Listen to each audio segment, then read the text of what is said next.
Hai, yo what's up guys? Assalamualaikum, salam sejahtera semuanya cuy ya. Kita lama tidak bersiaran di sini, rindu pula tuh guys ya. Jadi apa kabar? Semoga Anda semuanya dimurahkan rezeki, dilimpahkan rizkinya ya, dan semoga dipermudahkan segala urusannya.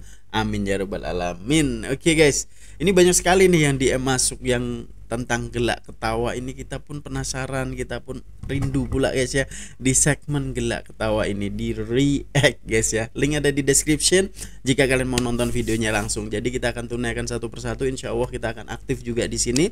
Jadi yang belum subscribe Jadi yang belum subscribe ya, subscribe sekarang guys. Oke, ini ada tajuk yang menarik nih ya. 10 streamer kantoy menipu depan kamera.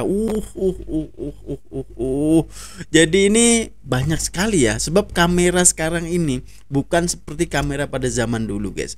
Banyak filter-filter yang biasanya gemuk-gemoy ya, tiba-tiba jadi tirus yang biasanya lah, kalian tahu sendiri lah.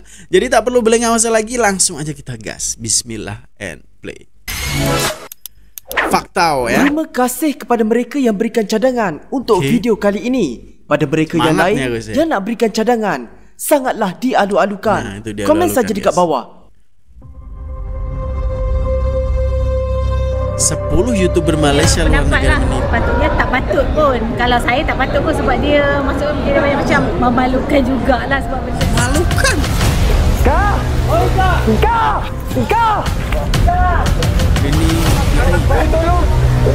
Perempuan yang boleh angkat dia, tolong! Sebab benda ni bukan hanya merosakkan nama baik Malaysia, memalukan negara. Betul.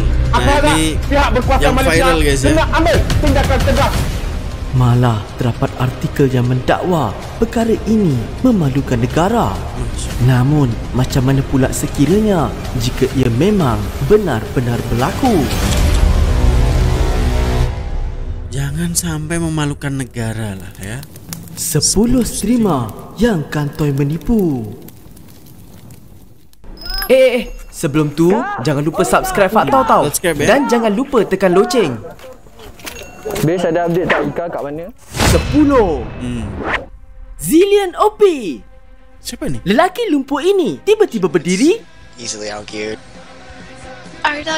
oh my god, Angel Hamilton atau Zillion OP merupakan seorang streamer berkerusi roda di Twitch. Hey guys, Zillion OP here. I promised I would make videos, so I am gonna make a video. It's going to be yang terkenal bermain game World of Warcraft dan Diablo 3, di mana dia mendakwa telah lumpuh sejak tahun 2011 akibat kemalangan dan memulihkan karier streamnya pada tahun 2012 disebabkan skillnya yang gempak, ditambahkan pula keadaannya yang berkerusi roda. Dalam masa yang singkat, dia berjaya meraih populariti dan mendapat banyak sumbangan daripada peminat. Tapi pada tahun 2013, akaun Facebook Zillion telah dihack, di mana hacker itu mendakwa yang Zillion menipu. Kononnya dia lumpuh semata-mata untuk mengaut sumbangan dan mestilah ramai yang tak percaya kan? Yelah, tiba-tiba je muncul. Lepas tu, tuduh Zillion menipu. Ramai yang anggap tindakan hacker itu cuma untuk jatuhkan karier Zillion. Sehinggalah pada suatu hari, ketika Zillion sedang membuat stream di rumahnya seperti biasa, tiba-tiba dengan ajaibnya, Zillion yang dikatakan lumpuh pada kakinya tidak disangka-sangka mampu berdiri dan berjalan keluar dari kamera. oh my god, we took our dog to the fish shop today because the dog loves dia siap alihkan kamera lagi bila dah sedar dia terkantoi tu sebelum menamatkan streamnya yang bertambah lawaknya. Cuba korang tengok chat ni. Dikata terjatuh dari kerusi, tapi korang nampak macam terjatuh ke ni? oh my god, we took our dog disebabkan kekantoyan itu terlampau jelas, Zillion akhirnya membuat pengakuan bersalah dan meminta maaf kepada semua pengikutnya. Apologize for not being open about what was going on. I mean, I can actually apologize again, and I feel like it's something that I can't apologize enough for. Twitch kemudian mengambil tindakan untuk ban akaun Zillion dan berjanji akan memulangkan semula duit pengikutnya yang subscribe akaunnya. There's Zillion. He has legs. 9. Oke guys, jap ya. Oke, ini menurut aku sih pembohongan publik ya, yang bisa ini menyalahgunakan guys ya. Dia mengharapkan simpati kepada masyarakat, followersnya, dan untuk mengaut keuntungan yang beribu-ribu dolar cuy ya. Jadi sangat disayangkan sekali ya hal ini terjadi gitu loh, yang dimana itu orang akan merasa apa guys ya, kesian pula ya dengan streamer, sebab itu langsung mencana naik pendapatan juga followersnya, tapi malah ditipu mentah-mentah cuy. Waduh, sedih banget ya, kacau nih ya guys. Wajah wanita muda ini tiba-tiba berubah menjadi tua. Chow Biluo merupakan salah seorang streamer game yang terkenal di platform Douyu. Alah, Douyu ni kira sama macam TikTok juga, tapi lebih kepada platform untuk live stream game dekat China. Disebabkan kecantikan Chow ni dalam masa yang singkat je, dia berjaya meraih sehingga 100,000 pengikut. Sampaikan ada pengikut yang sanggup bagi sumbangan sehingga 100,000 yuan, iaitu bersamaan RM60,000. Banyak banget. Tapi apa yang mengejutkan, pada tahun 2019 ketika Chow sedang melakukan stream, pengikutnya sangat-sangat terkejut bila mendapati Chow bukanlah seorang wanita muda, tetapi merupakan seorang wanita yang sudah berusia 58 tahun. 58. Gila. Mungkin dia lupa nak on filter atau filter dia tiba-tiba tak berfungsi. Disebabkan insiden itu, ramai peminatnya rasa tertipu dan bertindak membatalkan sumbangan mereka, sehingga kan Chow dilaporkan kehilangan banyak pengikut pada masa itu. Kalau korang nak tahu, banyak laporan mendakwa kes-kes macam ni sering berlaku di China tau. Sampai kan ada lelaki yang sanggup menyamar jadi wanita untuk meraih sumbangan daripada pengikut. Tapi tu kira okey lagi lah daripada isteri yang mengaku dia merupakan isteri Putera Raja Dubai. Masalahnya, muka Putera Raja tu nampak sangat muka-muka orang Arab. Betul, sipit pula. 每年都知道我老公呢是迪拜那边的小王子，有颜有权。 Guys, ini bermacam-macam loh ya. Sejak ada teknologi ini banyak sekali yang kena tipu ya, kena ngancing betul lah guys ya, seriusan. Sebab apa cuy ya, ini dah donasi ya, konon cerita comelo teh ya, tiba-tiba umurnya 50 tahun guys, tanpa filternya tadi kita nampak. Ngeri banget guys ya, dan banyaklah case-case yang semacam ini. Jadi kita jangan mudah terperdaya percaya kepada media sosial nih guys ya. Just hiburan doang gitu loh. Jangan sampailah kita begitu apa ya, ngefans banget gitu loh. Jadi kita jangan terlampau mengagumi seseorang. Jadi itu bahaya banget. Terus kita ngasih gift, ngasih uang banyak-banyak, itu bahaya banget. Yang jelas kita oke aja. Maksudnya kita buat happy oke lah. Kita nak bagi gift, kita bagi gift biasa aja. Jangan sampai berlebihan. Sebab semua itu kalau berlebihan tidak baik untuk kesehatan ataupun mental kita. Betul tak guys ya? Oke, nomor 8. J-Station. J-Station pernah digelar antara YouTuber paling kontroversi dalam sejarah yang terkenal dengan konten-konten ekstrim, terutamanya menceroboh kawasan larangan dan melanggar undang-undang. Police are investigating a series of YouTube videos that show people hiding out overnight in various businesses throughout the city. Here's the papers. I got 5 counts of trespassing, guys. Each one of these is a max fine of $10,000. Perkara ini mengakibatkan dia dibenci ramai penonton. Okay, so got it. His audience is a bunch of 4-year-olds, and he knows it. Because his content was garbage, which they should have. It should be criminal how bad his videos are. What is this guy think he's doing? Like, I don't understand the mindset of these people. Dan turut beberapa kali pernah ditahan oleh pihak polis. Namun pada suatu hari, J telah membuat sesuatu yang sangat-sangat mengejutkan apabila dia memuat naik video bertajuk Saying My Last Goodbye to My Girlfriend Alexia. Dalam video itu, J mendakwa teman wanitanya Alexia kehilangan nyawa dalam kemalangan. Last night we lost Alexia to a drunk driver, guys. Dia siap pergi ke memorial di tepi jalan lagi yang kononnya dibina oleh keluarga Alexia. Alexia, these roses are for you. We're gonna miss you.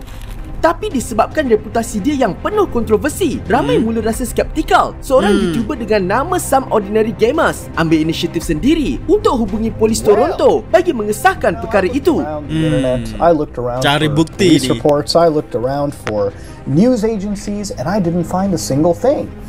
In Toronto, nobody by that name specifically has suffered any form of right? No. I have an Alexia, but there's no in that. Apa yang lebih mengejutkan, teman wanitanya yang didakwa telah kehilangan nyawa sendiri muncul dan memuat naik video menafikan dia pernah terlibat dalam sebarang kemalangan.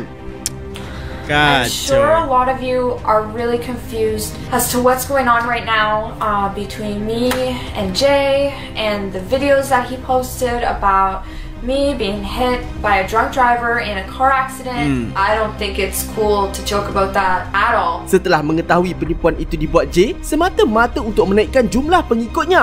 As you guys probably know, we had a channel together. We just hit 300,000 subscribers. Her dream was just to get 1 million subscribers, and we were so close to doing that, guys. Out of respect for her, because I know that's what she would want, I'm gonna post those videos there. Ramai yang rasa marah dan membuat laporan kepada pihak polis sehingga membawa kepada penahanan Jay pada Februari 2020. Nah, dapat nih guys.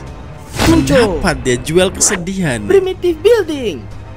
Wah, ini tak kurang nampak video bina rumah dekat tengah hutan tanpa guna sebarang teknologi atau jentera. Trend ini sebenarnya viral sekitar tahun 2015 bila seorang YouTuber dengan nama Primitive Technology mula memuat naik video dia membina kabin hanya menggunakan tangan dan bahan semula jadi. Namun lepas je video tu viral, ramai YouTuber lain cuba untuk meniru konsep yang sama. Tapi dengan hasil yang terlalu sempurna, sampaikan ramai yang mendakwa diorang menipu. Dan antara salah satu channel yang pernah kantoi banyak kali ialah Primitive Technology Idea.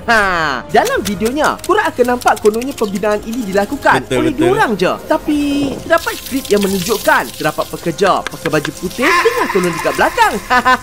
Malah salah seorang juru kamera yang pernah bekerja di sebalik tabir turut mendedahkan yang kebanyakan channel seperti ini dibantu oleh kumpulan besar yang bekerja di belakang kamera. Bukan kita tahu, banyak lagi video-video diorang yang lain dikantoikan oleh penonton seperti ada kesan spray putih dekat tanah, potongan tanah yang terlampau cantik seolah-olah menggunakan peralatan moden, terdapat trek tayar jengkaut.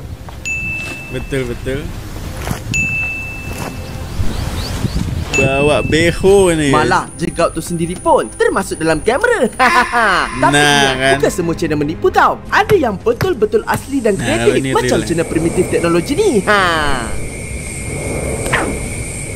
Oke guys ya, untuk channel yang seperti itu tuh banyak banget. Ternyata ya kalian tahu sendiri cuy ya, seperti itu. Sebab ya membangun dengan desain yang cukup bagus seperti itu, cukup besar ukurannya, itu kan sulit banget kalau cuma 2 orang guys ya. Makan waktu berapa bulan itu guys. Oke. Nilai sendiri aja lah guys ya. Eric. Pada tahun 2023, YouTuber terkenal Eric atau nama sebenarnya Eric Decker memuat naik video bertajuk I have to delete my channel. If I miss a day, my channel and all of my videos get deleted forever. Dalam video kolaborasi bersama Mr. Beast itu, dia umumkan cabaran ekstrim iaitu mengembara keliling dunia selama 30 hari sambil membuat naik 30 video perjalanannya setiap hari bermula Disember. Kalau terlepas 1 hari, Mr. Beast akan padam akaun YouTube-nya. Tapi muncul banyak kekantoyan di setiap videonya yang buatkan penonton rasa ditipu. Contohnya dalam video hari ketiga ni.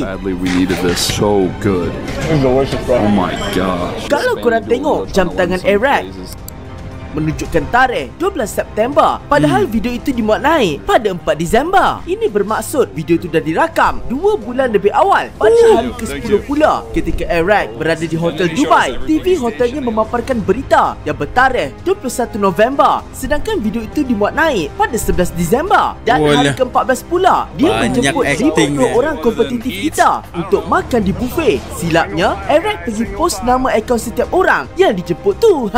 Bila penonton cari satu persatu, salah seorang peserta yang bernama Raina Huang ada memuat naik aktiviti bersama Eric. So Eric actually flew out like 50 competitive eaters. They're all right here. We're all waiting to get in. Tapi ia bertarikh 18 November 2023. Boleh dikatakan hampir kesemua video Eric telah direkod lebih awal sebelum cabaran bermula lagi. Walaupun banyak bukti telah ditunjukkan, namun Eric masih tidak mengakui kekantoyan itu sehingga kini. Triggers me because of the lengths that we go to make sure that videos are not faked, unscripted, completely real. We go so far to make sure that videos are not fake, so no. You can count on me to not fake videos, unlike almost every other creator on the platform. 5. Macam-macam nih Madison Russo. Pada tahun 2022, seorang influencer bernama Madison Russo telah mengejutkan orang ramai apabila dia mendakwa sedang menghadapi kanser pankreas pada usia 19 tahun. I got a call from my oncologist and they found a mass on my pancreas. and I had stage 2 pancreatic cancer. Tapi ramai dah mula rasa pelik sebab Madison kerap pandang ke kiri masa bercakap seolah-olah tengah baca skrip. On my pancreas. Malah cara dicerita macam mana dia didiagnose pun didakwa agak mencurigakan. I got the call from my oncologist. You don't just have an oncologist. It takes weeks, months.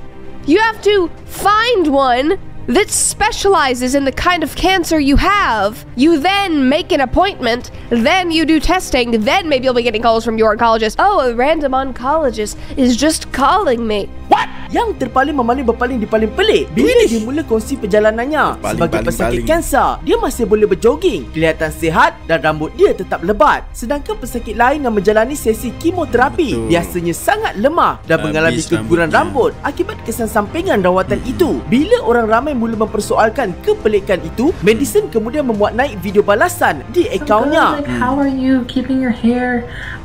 It just comes down to my brand of chemo, which is oral chemo. I wanted to share was how I've been keeping my hair during treatment with chemo and radiation. I think it's really been helping because it's like unmedicated.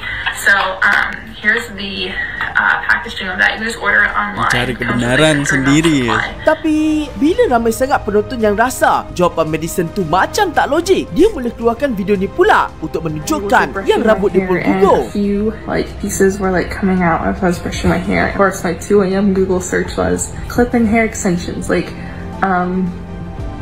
wigs. Masalahnya, gambar yang dikongsi tu jelas menunjukkan rambut tu dipotong dan bukan gugur semula jadi.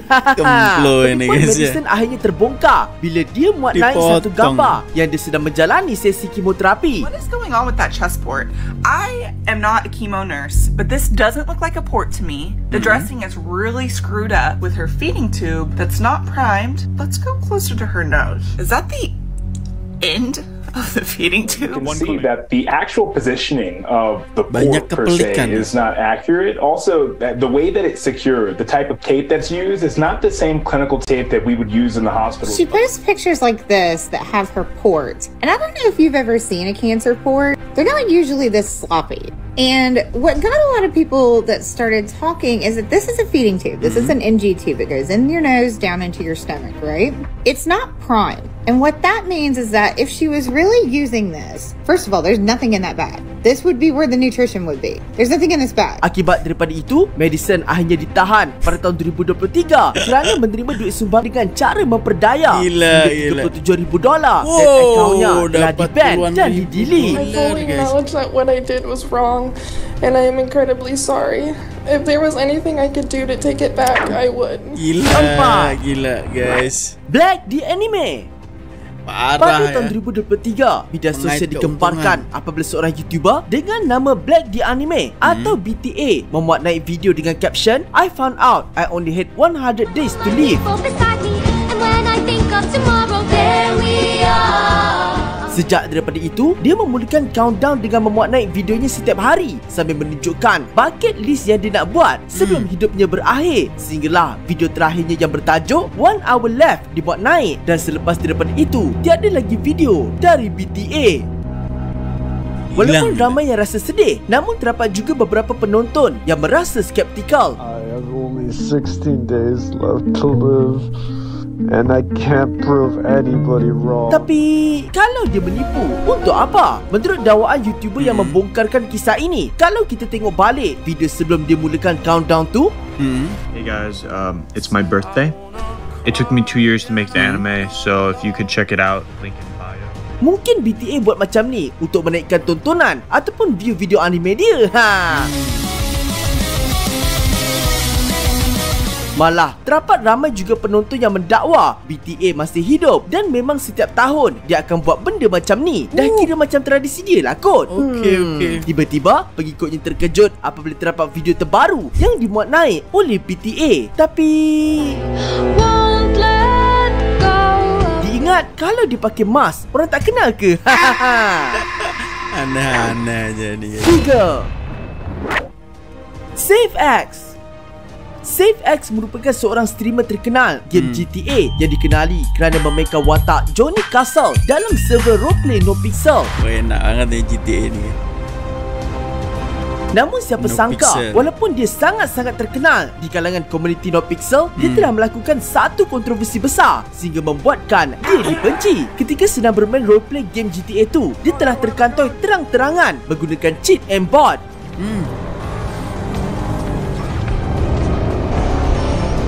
I don't know how much more sad you can be to aimbot in an RP server. Akibatnya, komuniti NoPixel telah bertindak tegas dengan mengenakan ban ke atas Seth secara kekal. Tapi bukan sebab ni Seth dibenci tau.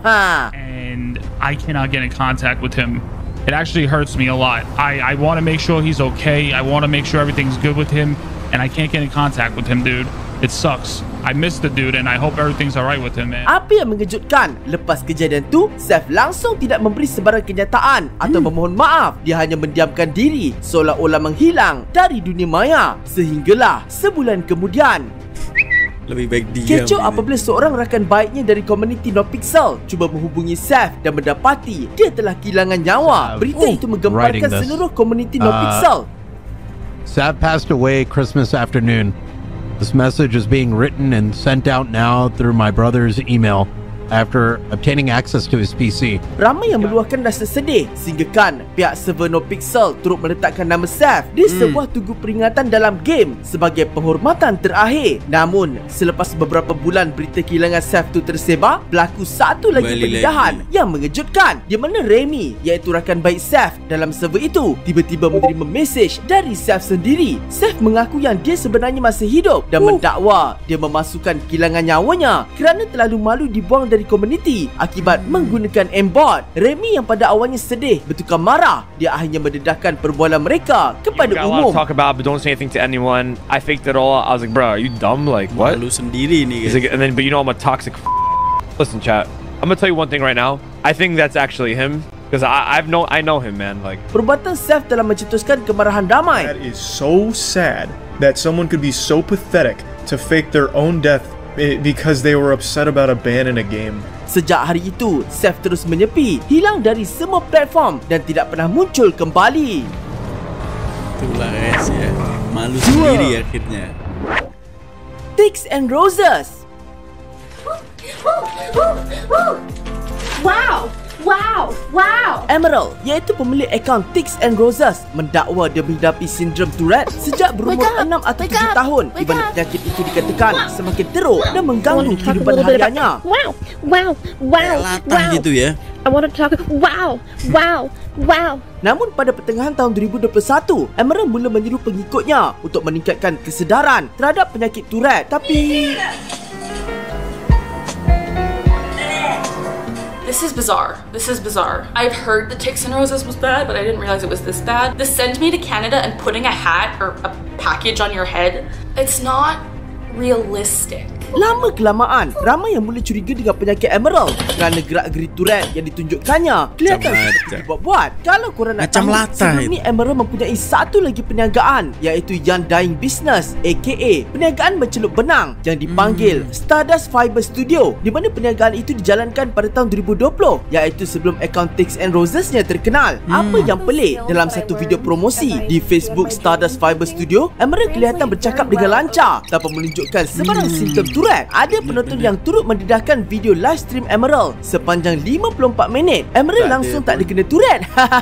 Bila ramai sangat yang dah syak Emerald ni menipu, dia pun tunjukkanlah surat medical dia. Tapi I did do some redactions for, personal safety reasons. kalau korang tengok perkataan PTSD ditulis 2 kali dalam surat tu, dan apa kena mengena kidal dengan sejarah penyakit? Malah logo Hospital Virginia Mason yang digunakan pun salah. Sehinggalah pada suatu hari, apabila adiknya sendiri memuat naik satu kenyataan yang secara ringkasnya menafikan bahawa kakaknya mempunyai penyakit Tourette. Perkara ini membawa kepada petisyen orang ramai yang berdesak Emerald untuk delete akaun dia. Emerald akhirnya membuang semua video-video di akaun media sosialnya setelah membuat permohonan maaf secara terbuka. I do not do awareness for Tourette's anymore, regardless of the fact that I do have a clinical diagnosis. So I'm spending my time on my yarn business and on my religious group, and I just want to live my life. Siapa satu? Aman Nazhan. Senarai nombor 1 ni merupakan orang Malaysia. Dan Faktor yakin mesti ramai yang kenal. Risau pula Faktor buat tajuk ni.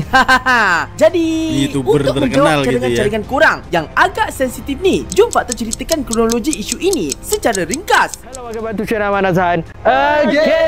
Pada 2 Februari 2025, Malaysia telah dikejutkan apabila salah seorang ahli kumpulan AMA yang bernama Ika didakwa telah hilang di hutan ketika mereka sedang melakukan aktiviti paranormal. Ika! Punyalah kritikal keadaan masa tu sampaikan penduduk tempatan, pihak polis dan tentera Indonesia turut terlibat dalam operasi mencari Ika. Diorang ni membantu kita percepatkan urusan kita.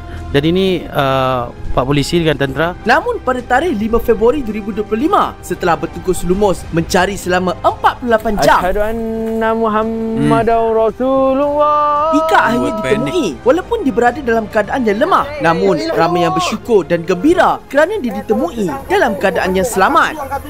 Tolong! Perempuan dia boleh angkat dia. Tapi di dalam kegembiraan itu, ramai netizen lagi-lagi dari Malaysia mendakwa sebenarnya kilangan Ika adalah palsu. Ini menyebabkan Aman Azhan sendiri mempertahankan insiden itu adalah benar dalam videonya yang bertarikh 6 Februari. Bersama Arash. Okay, ini kami buat report polis petang tadi. Dekat tangan aku ni report polis yang baru dibuat subuh tadi, kehilangan Ika. Tapi salah seorang selebriti Malaysia iaitu Caprice mendakwa dia telah hubungi pelakon agensi yang menguruskan beberapa pelakon yang terlibat dengan aktiviti itu, di mana mereka mengesahkan aktiviti kehilangan tersebut adalah rekaan semata-mata dalam hantarannya di IG. Kalau kau nak buat sekabut, kau pergi balik Malaysia je. Ini menurut aku salah guys ya, sebab di negara orang.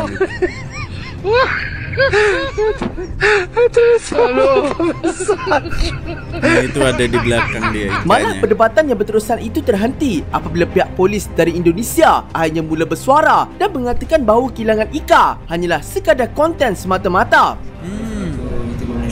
Dan saya selaku TikToker Malaysia, dan kami ingin mohon maaf atas apa yang berlaku dan kami berjanji tidak mengulangi lagi. Itu saja.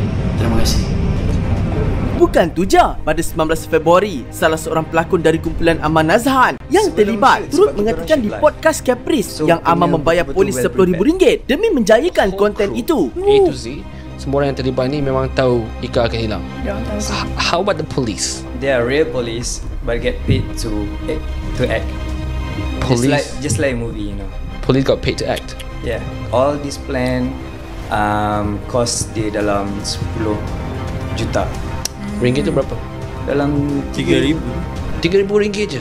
Yeah. Untuk buat konten Ika actually, hilang? 10 juta is like 10k ringgit in Malaysia. Okay. So 10k tu sebenarnya banyak untuk bayar penduduk, untuk bayar polis, untuk bayar tentera. Lepas je perkara itu terbongkar, Aman Azhan sendiri pada 24 Februari tampil membuat pengakuan dan memohon maaf. Saya Amar Muhammad Azhan. Saya minta maaf sebab saya hasilkan konten yang tipu. Bagi pendapat orang kata tipu, and pada dasar awalnya saya buat benda ni sebagai hiburan, tapi tak tersangka benda ni bawa ke media. So saya tak akan ulang lagi pasal melibatkan polis ke ataupun berita ke apa. Saya tak akan buat lagi lah benda yang idea bodoh tu lagi. Sambil menjelaskan bahawa idea kehilangan Ika itu sebenarnya datang daripada rakannya yang dikenali sebagai Aras. Saya keluar dengan tim saya. Okey Aras, ni saksi saya kan? Betul tak? Okey, kita nak buat apa? Tak tu dia terus cakap, okey kita buat hilang. Okey, okey lah. Memang dia bukan tak pernah buat. Pernah je kan. Cuma bila dia bagi idea tu 3 hari, jadi saya macam terdiam tau. Saya macam idea Ika hilang 3 hari adalah idea dari Arash. Benar. Apa pandangan korang? Bagi Faktau, kisah ni seharusnya jadi satu pengajaran buat kita semua. Kerana bukan sekadar kontroversi semata, tetapi satu cerminan besar untuk kita semua. Faktau sendiri pun tak terkecuali. Semoga insiden ini menjadi titik tolak agar kita semua lebih bertanggungjawab dan berhati-hati dalam berkarya. Jadi konten ni bukan sekadar untuk viral. Untuk relevan lama dalam industri ni, awak perlukan banyak pengetahuan, critical thinking, problem solving. Ada adab, ada ini bagus konten kreator. Kita pelapis konten kreator yang bagus yang boleh majukan negara kita Malaysia. Okay? Korang janganlah bagi cadangan yang susah-susah dan sensitif. Minggu lepas Snow White, minggu ni tajuk ni. Okeylah, itu sajalah untuk video kali ini. Terima kasih Faktau ucapkan atas sokongan dan cadangan korang. Jumpa lagi di video akan datang, InsyaAllah. Assalamualaikum. Waalaikumsalam warahmatullahi wabarakatuh. Oke guys ya, cukup menarik sekali. Ini ada 10 streamer ya. Yang nomor terakhir itu ialah daripada Malaysia. Yang sayangnya ini aku bisa konon cerita ini membayar ya sebanyak 10 juta. Yaitu kisaran 2.800 ringgit lah ya, untuk melibatkan ini. Ya, ini menurut aku sih salah satu hal yang gak bagus ya, sebab ini lintas negara ya. Kecuali nih ya kalau buat di negaranya sendiri mungkin ya, sebab ini sudah melibatkan aparat dan juga masyarakat ya. Jadi masyarakat juga merasa dibodohi gitu loh guys ya, sebab itu nggak terima. Jadi sepandai-pandainya tupai melompat, akhirnya jatuh ke tanah jua. Jadi sebab itu guys, selagi kita masih bernyawa, at least itu kita jangan sampailah berbohong, membodohi orang-orang ya, apalagi buat hal-hal yang tidak bagus ya, maksudnya merugikan orang lain. Itu adalah hal yang menurut aku salah satu hal yang tidak baik lah ya. Jadi semoga aja dengan adanya video-video seperti ini kita tidak berbuat hal-hal yang tidak ya bisa dikatakan guys ya, untuk mengais keuntungan pribadi, mendapatkan donasi, pura-pura lumpuh, pura-pura sakit. Nah itu kan bahaya banget guys ya.